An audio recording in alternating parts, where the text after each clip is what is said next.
Fox 61 News at 10 starts now. Right now at 10, Governor Ned Lamont celebrates a second term, a day of pomp and circumstance in Hartford as state lawmakers were sworn in. And tonight, a tradition lives on. The inaugural ball is underway in Hartford. We'll have a live report. Also tonight, a bridge over the Connecticut River will be closed for more than 2 weeks for construction. How that project will affect several towns in our state. This is the worst incident we've ever had. And again, there is. And an iconic museum in Connecticut vandalized. We're going to hear from the director of the Mark Twain House about what exactly happened. But we begin at 10 with a very big night in Hartford. Good evening. I'm Jen Bernstein. And I'm Brent Harden. Thanks for joining us. The inaugural ball is underway. It's a black tie event that celebrates the second term of Governor Ned Lamont's administration. It's being held at the Bushnell this year. And that's where we find Fox 61's Gabby Molina. Gabby, this is a long-standing Connecticut tradition. How is the party going so far?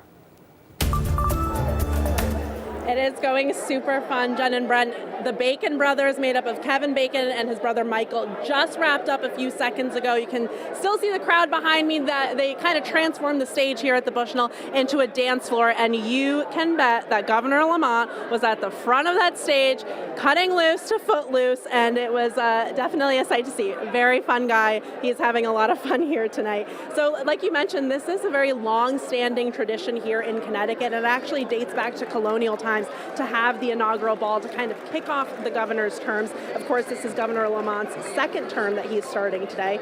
And sticking with that tradition, Lamont and his family were escorted into the ball by the governor's foot guard. The celebration is really a culmination of a long day of inauguration events, and the ball kicked off with a performance by Hartford's proud drill drum and dance corps. They were amazing. The event also features local vendors who were chosen to showcase their foods for guests, and this event is bringing in talent from all over the state. This is Connecticut's inauguration. It is. It's a celebration at the end of a day. You know, we are celebrating our elected officials, but we're also celebrating Connecticut tradition, Connecticut vendors, Connecticut acts. So it's really exciting to have that nice hometown flavor here. Yeah, and a lot of people were, of course, excited about the Bacon brothers, but speaking of some homegrown talent, the other big performer tonight was a Greenwich-based DJ, April Larkin. Live in Hartford, Gabby Molina, Fox 61 News. Our Gabby Molina all dressed up. Thank you so much. Keep us updated. And tonight's ball follows a series of events today, including the swearing in of state lawmakers. But two state representatives resigned from their seats before that swearing in today. Hartford Representative Edwin Vargas Jr. giving up his seat and position as Deputy Speaker of the House for an academic position in the state university system. Also, Stamford Representative Dan Fox will also be leaving the General Assembly. Now voters in their districts will need to elect new leaders. No date, though, has been set for either special election. We are following some breaking news tonight in Coventry, where a person is dead after a crash on Route 275. Police say the driver of a vehicle left the road for an unknown reason. That driver was taken to a hospital and died from their injuries there. Route 275 has reopened tonight. It was closed between Old Eagleville Road and the Mansfield Town Line for about 3 hours. We'll bring you updates about the crashes as soon as we learn more. A rainy night out there after exceptional warmth out there today, of course, depending on where you live. If you're watching us from the Hartford area or from most of Hartford County, you're going, well, it wasn't that warm, but 2 degrees shy of 70 degrees in Willimantic at 68 and 64 for Waterbury, where I know there were some people in short sleeves. But the warmth is moving on out. We've got temperatures in the 40s to around 50, so it is still above average for this time of year. And here is the rain that we had moving through, a bit steadier earlier this evening. Now we're down to just a few lingering scattered showers, mist, drizzle, patchy fog. We're not expecting much in the way of additional rain, but again, there could be a few lingering showers as we head through the overnight. Here's a look at temperatures. They're going to drop a few degrees as we head towards daybreak, and I actually think the high temperature for the day tomorrow will likely occur in the morning, and then we'll see temperatures slowly dropping as we head through the afternoon. So a lot of clouds out there tomorrow, slowly falling temperatures. Most of the day is dry, although there could be an isolated shower. And one thing we'll be watching for late Thursday night into Friday morning is the chance for a few slippery spots, especially in northern areas. We'll talk about that and the chance for a rain or snow shower coming up. Okay, thank you, Rachel. Well, a man was found dead inside of an apartment building on Grove Street in Waterbury this morning. Firefighters first got a call about a carbon monoxide detector going off, but found the body after evacuating the 40-unit building. The man was found in a common area of the building. Some residents that we spoke to say that they're concerned about conditions in this Section 8 housing. The living conditions are terrible. The maintenance is left up to you. A lot of the problems that they say they'll take care of, request inspections, whatever, just never happens. The property manager says that he believes this is the first time the building has had a carbon monoxide issue. The medical examiner is looking into the man's cause of death. And new at 10, the main bridge for some towns to cross the Connecticut River is closed tonight for some long-needed repairs. Yeah, the East Haddam Swing Bridge will be closed overnight for more than 2 weeks as construction crews begin the first part of the project on the 110-year-old bridge. Fox 61's DeAndrea Turner joins us live in East Haddam tonight to tell us what the project means for the Connecticut River Valley. DeAndrea. Well, you guys, they were right on the money. Crews here, they started at exactly 7 o'clock on the dot, and there is no way that anyone is crossing this bridge between 7 p.m. and 6 a.m. tomorrow morning. We've actually seen a lot of people get stopped and have to turn around, but the issue for people that I talked to here in East Haddam today is that turnaround and how long it's going to take them to get across this bridge versus their normal reality. It's just a part of life in East Haddam. She's talking about the East Haddam Swing Bridge over the Connecticut River, one of the last operating bridges of its kind left in the United States. It's been in use since 1913. The people find the bridge charming. They come and take pictures. We get brides coming in the middle of the road taking pictures with the bridge and people watching it open and close. But all of that is going to stop for a while, at least for the overnight hours. For the next couple of weeks, from 7 p.m. to 6 a.m., crews will be working on structural, mechanical, and electrical improvements on the bridge, along with an addition of a sidewalk for pedestrians that will hang off the side. With all of this comes a shakeup in people's daily routines. I go to Dunkin' Donuts every day. It's going to kill me.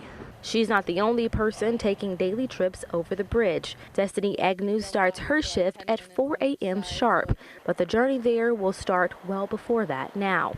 Yeah, I have to drive up and around 149, up 151 to go through Portland to get on the highway just to go across the bridge. The signed detour route is 30 miles long between the Baldwin Bridge on I-95 in Old Saybrook or the Aragoni Bridge between Middletown and Portland. Now, town leaders are asking people to be patient as the crews begin their work. We kind of have a love-hate relationship with this bridge because it is a beautiful bridge. It's, I believe, the last remaining swing bridge in the United States. It's just part of our landscape here, and because of that, we'd hate to see it go away. And you guys, this delay is expected to be until January 20th of this month, and a 24-hour traffic camera feed has been set up so drivers can keep an eye on the bridge and the traffic conditions at all times. For now in East Haddam, DeAndrea Turner, Fox 61 News. Not a bad idea, DeAndrea. Thank you very much. Well, new developments tonight as 2 arrests were made in connection to a 2021 homicide in North Haven. 22-year-old Amari Salcido Jr. and 24-year-old Dean Matta Jr., both from New Haven, are charged in the death of Devontae Warren. Both are being held on $2 million bond. Warren was found with a gunshot wound after his car crashed on Dixwell Avenue on July 17th of 2021. He was pronounced dead at the scene. We have an update tonight on a breaking story we first brought you last night on the news at 10. We now know the name of the person killed in a crash on Route 9 South in Middletown. Police say Vance Jenkins was driving near exit 11 yesterday afternoon when he hit a concrete barrier in the median. Jenkins then drove into the right shoulder and hit a pole before rolling over. He was pronounced dead at the scene. There were no other cars involved. And new at 10, the part owner of 7 Asian restaurants in Connecticut and Massachusetts was sentenced in a more than $2 million tax fraud scheme.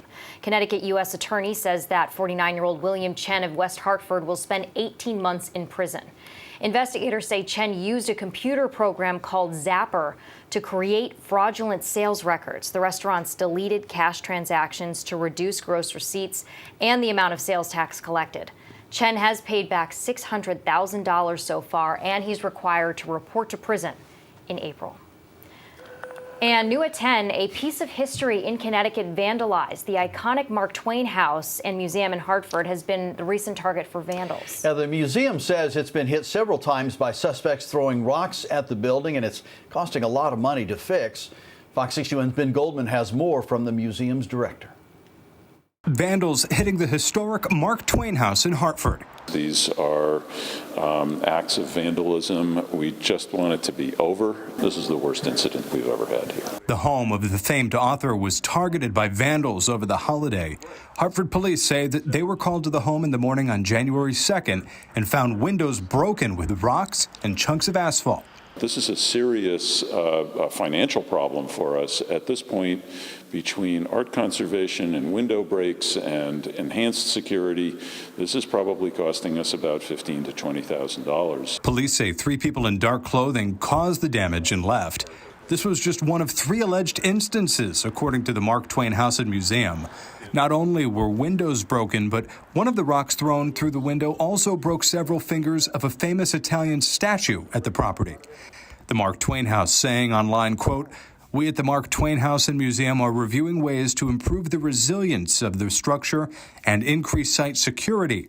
In addition to repairing the windows, we're adding more security cameras and lighting and hiring overnight security personnel." And it's a great shame. Mark Twain was an American icon. He was an incredibly progressive man in his own time.